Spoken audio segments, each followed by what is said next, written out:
There comes a moment in every journey of self-growth when rejection knocks at your door. It doesn't always come with fanfare. Sometimes it's silent, just a shift in tone, a lack of eye contact, an unfollow, a cold shoulder. Other times it's loud, a harsh word, a distancing, an outright dismissal of your presence. And when it happens, we almost always take it personally. We feel the sting and wonder, what did I do wrong? But here's a truth that can set your heart free. Rejection is rarely just about you. Often it's a mirror. People will see in you what they're unwilling to face in themselves. When you choose to rise, when you start setting boundaries, when you begin speaking with clarity and walking in your truth, some will not celebrate you. They will resist you. Not because you've wronged them, but because your light highlights their shadows. Your healing highlights their wounds. Your growth asks a question of their stagnation. And in that moment, you become a reflection of what they are not ready to face. And so they push you away, not because you are unworthy, but because you've become uncomfortable. This is the hard truth. Your transformation might remind someone else of their lack of movement. Your courage to evolve may call attention to their fear of change. Your boundaries might shine a spotlight on how often they've crossed their own. And when people are not in a place where they feel emotionally safe or self-aware, they project. Instead of saying, I feel insecure watching you grow, they say, you've changed. You're full of yourself. Instead of asking themselves why your authenticity stirs discomfort in them, they decide you're the problem. Let's be clear. This doesn't excuse harmful behavior. It doesn't justify cruelty, but it does help us understand it. And in understanding, we find peace. When someone rejects you without a clear reason, when their support evaporates as your confidence rises, ask yourself, what part of my growth could be shining a light on something in them they're not ready to face? This shift in question won't erase the pain, but it will reframe it. And with that reframing comes empowerment. You see, when we internalize rejection, we shrink. We start questioning our voice, our worth, our place in the room. But when we realize that rejection can be a reflection, we reclaim our power. We stop contorting ourselves to fit into comfort zones we've outgrown. We stop editing our truth for the sake of someone else's peace. We begin to walk forward with grace, not bitterness, carrying the wisdom that not all rejection is a loss. Sometimes it's simply redirection. It's not our job to dim our light so others feel less exposed. It's not our responsibility to make our growth palatable for people who haven't chosen the same path.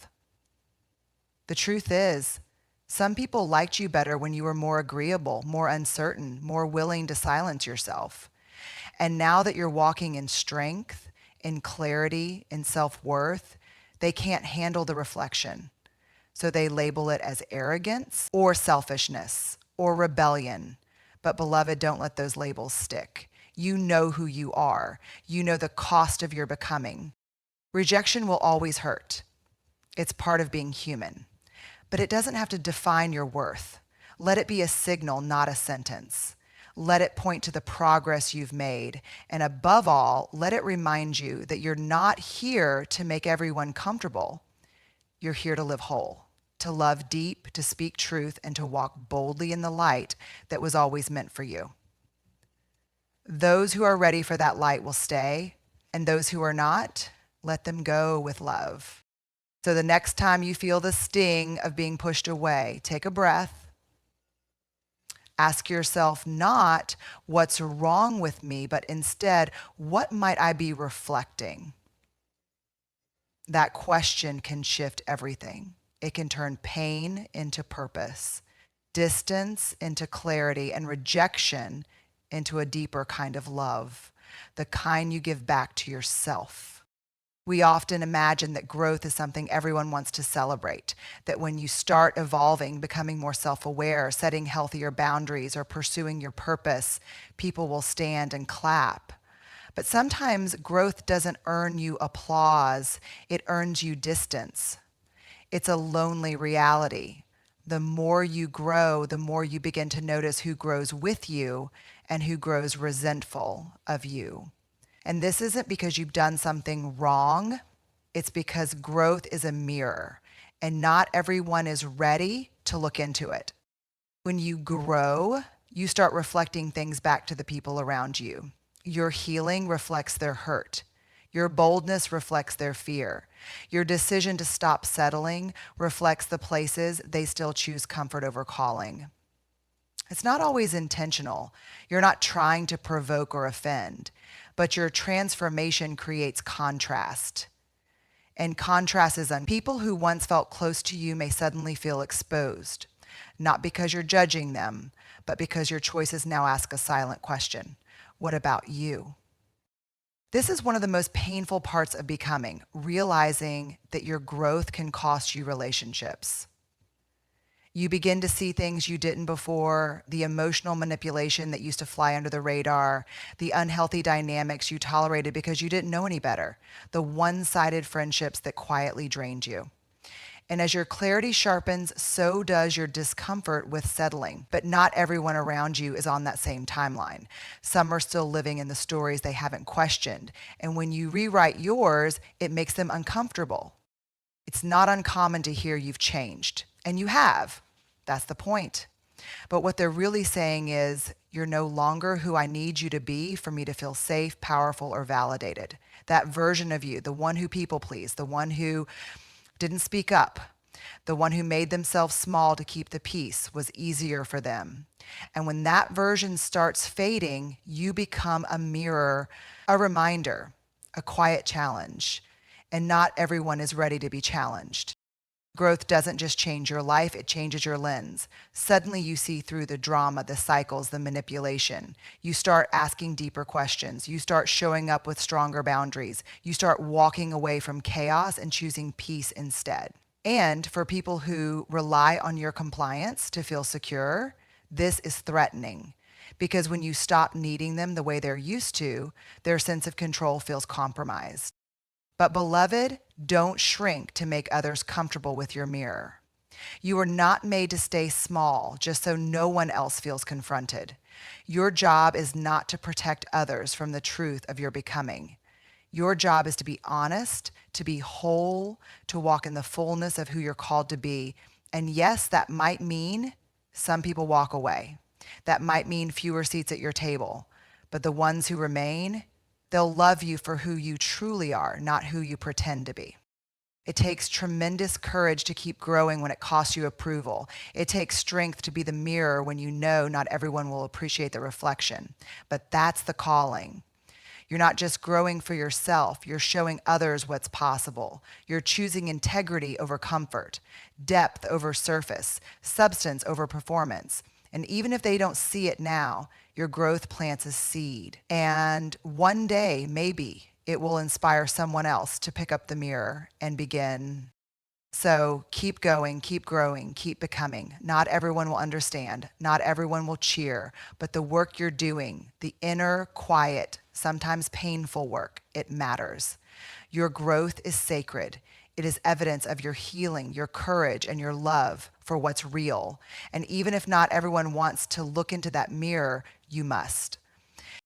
There's a beautiful truth in change. It opens up new doors, new possibilities, and new versions of yourself. But there's also a raw, unspoken reality. Change disrupts everything. It shatters the patterns, the routines, the comfort zones we've spent years building. And while we might long for growth, the process of stepping into something new can feel unsettling, even painful. We can feel torn between the comfort of what we know and the call to something greater. Change isn't just about stepping into newness. It's about stepping away from old patterns that no longer serve us. And that often feels like a loss. For many, comfort becomes a kind of safety net, even when that safety is built on unhealthy habits, relationships, or thought patterns.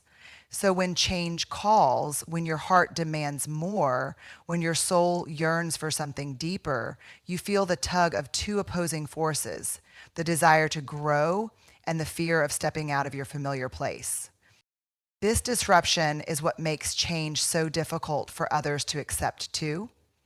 The people in your life who've known you one way may resist your evolution, not because they don't love you, but because your change forces them to question their own.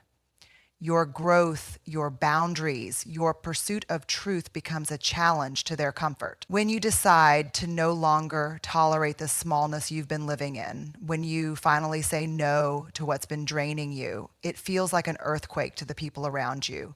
It shakes their sense of control, their assumptions, and sometimes their identity. But here's the thing. Discomfort is often the birthplace of transformation. The very thing that makes us feel unsteady, unsure, and even fearful is often the precursor to something beautiful, something freeing. We are creatures of habit, and the old patterns we've built are comfortable because they're predictable. But when we step out of those patterns, even for a moment, everything shifts. We can't go back to the way it was. The more we step into new ways of thinking, new ways of being, the more we realize how limited our old world was. And that realization is both liberating and terrifying. It's natural to want to avoid that disruption. It's easier to stay in what's familiar, even when it's painful, than to face the uncertainty of the unknown. But that's the heart of growth. It asks us to be courageous, to take steps into the unfamiliar, to be uncomfortable long enough to reap the rewards. The truth is, we can't stay in the comfortable forever.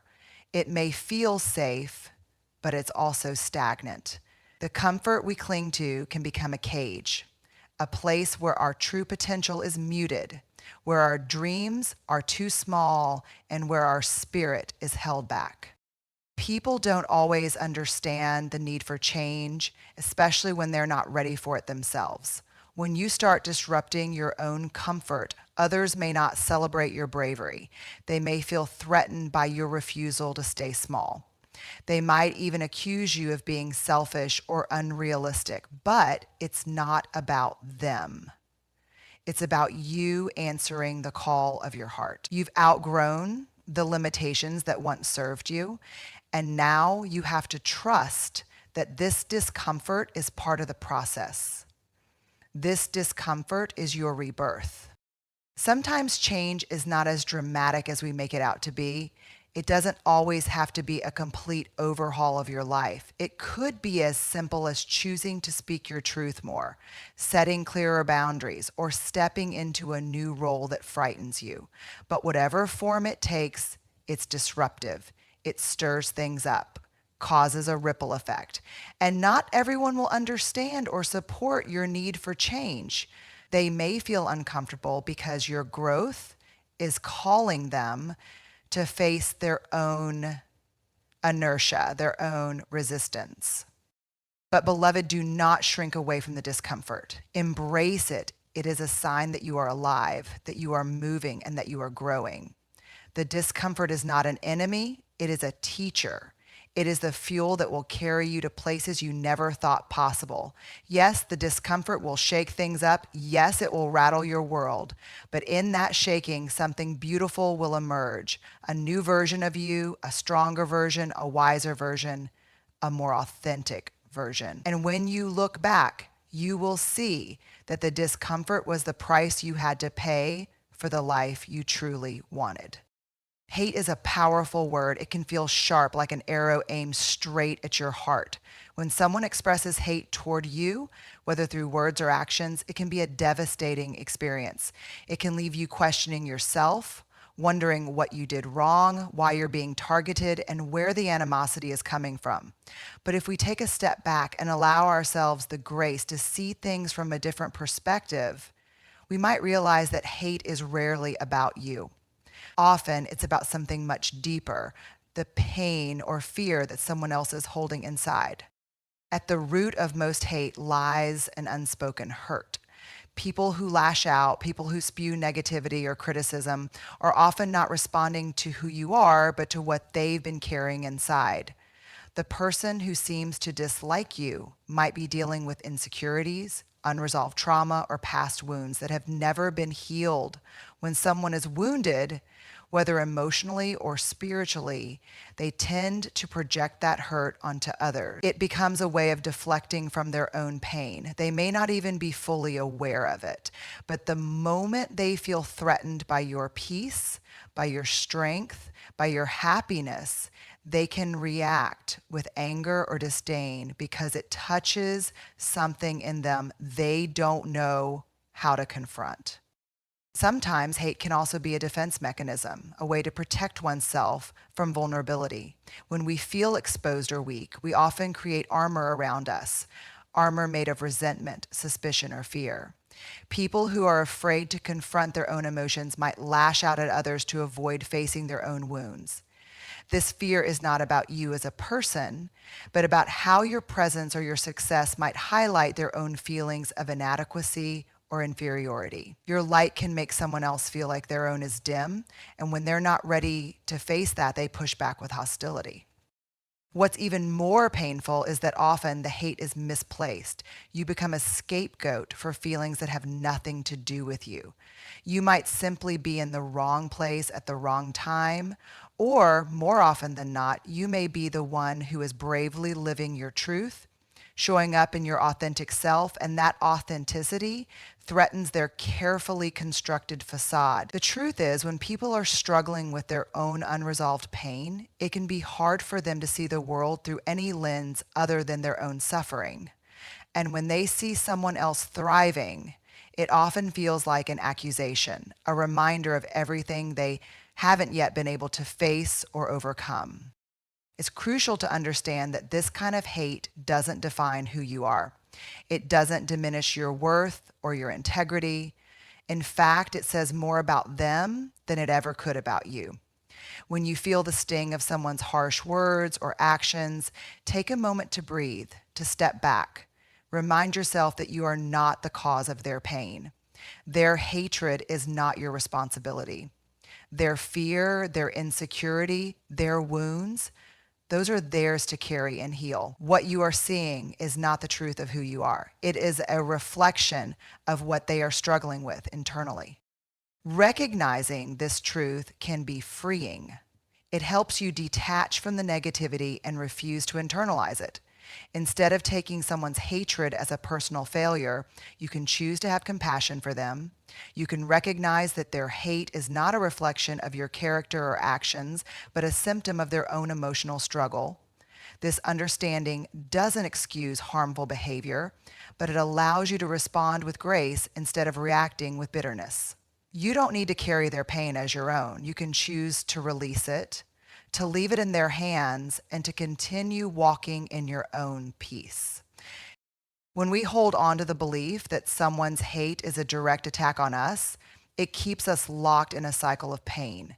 But when we learn to see that hate often stems from a place of fear or hurt, we are free to let go of the weight of that animosity. We can respond with empathy, understanding that the other person's actions are more about their struggle than anything we have done.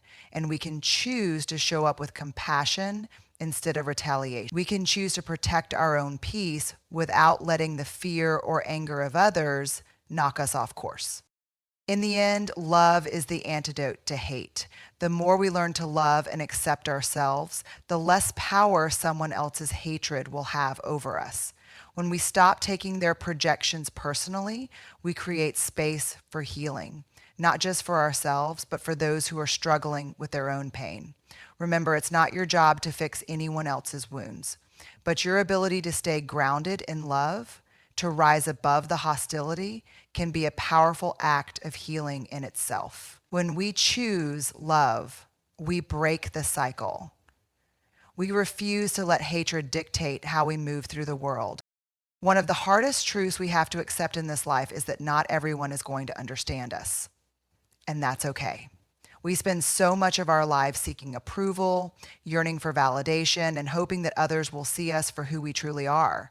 But the reality is, no matter how much we try to explain, to show, to prove ourselves, there will always be people who won't get it.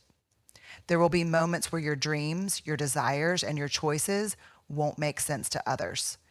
And when that happens, it can feel isolating. It can make you question your worth, your path, and your purpose. But beloved, let me remind you, you are not here to be understood by everyone. You are here to live your truth. And sometimes that truth is something only you need to fully comprehend. We all have unique journeys, different backgrounds, and diverse experiences that shape who we are. And because of that, it's natural that not everyone will have the ability or the willingness to see things through your lens. The way you see the world, the way you move through life, is deeply personal. It's informed by your own struggles, triumphs, heartaches, and healing. And while there will be people who can relate, who can walk beside you with understanding and empathy, there will also be those who can't. They may not be able to see the depths of your heart or the complexity of your soul. And that's not a reflection of your worth. It's simply a reflection of where they are in their own journey. Seeking understanding from everyone can be a fruitless endeavor. You'll drive yourself mad trying to explain yourself to people who aren't open to listening. It's a form of emotional exhaustion, trying to make others see what you see, feel what you feel, or validate your choices. But the truth is, the only person who truly needs to understand you is you. You are the one who must live with the choices you make, the path you walk, and the values you hold dear. You are the one who needs to trust your own voice and know that even when others don't get it, you are still on the right path for you. The need for everyone to understand you often comes from a place of fear of rejection, fear of being misunderstood, fear of not fitting in. But the more we live for the approval of others, the more we lose sight of who we truly are. The more we adjust our lives to meet others' expectations, the more we shrink ourselves to fit into their narrow ideas of what's acceptable or right. But beloved, your truth cannot be boxed in. Your purpose cannot be defined by someone else's standards. And when you start to embrace that, when you stop seeking validation from every person you meet, you will experience a freedom unlike any other. It's important to remember that people's opinions of you are not a reflection of your worth. Just because someone doesn't understand your choices doesn't mean those choices are wrong. It simply means that they are not meant to walk this part of the journey with you. Not everyone is meant to be part of your story. Some people are only meant to appear for a season, to teach you something or to reflect something back to you, but they are not your audience for the entire narrative. Your story belongs to you, and you are the author of it. And here's another truth. The more you embrace who you truly are, the less you'll care about who understands it. You'll begin to let go of the need to explain yourself. You'll stop justifying your dreams, your lifestyle, your heart. The right people, those who are meant to walk alongside you, will understand without needing a single word. They will see the truth of you in your actions, in the way you live, in the way you love, in the way you love, and in the way you love, and that's enough. You don't need to convince anyone else to walk with you. You just need to walk. Sometimes those who don't understand you will criticize you, question you, or even reject you. And when that happens, it can sting. It can make you doubt yourself, make you wonder if you've made the right choices. But beloved, their rejection doesn't define your value. It simply means that they are not aligned with the path you're on. And that's okay. You are not here to fit into everyone's mold. You are here to live authentically, to speak your truth, and to move through the world with purpose. If others can't see that, it's not your burden to carry. So stop apologizing for being who you are. Stop shrinking to fit into spaces that weren't designed for you. Stop trying to make yourself understood by people who are not meant to understand your journey. You are enough as you are. Your story is valid, your voice is powerful, and you don't need anyone else's permission to be yourself. Trust that the right people, the ones who are meant to walk with you, will understand. They will see you for who you truly are, and they will love you, not in spite of your uniqueness, but because of it.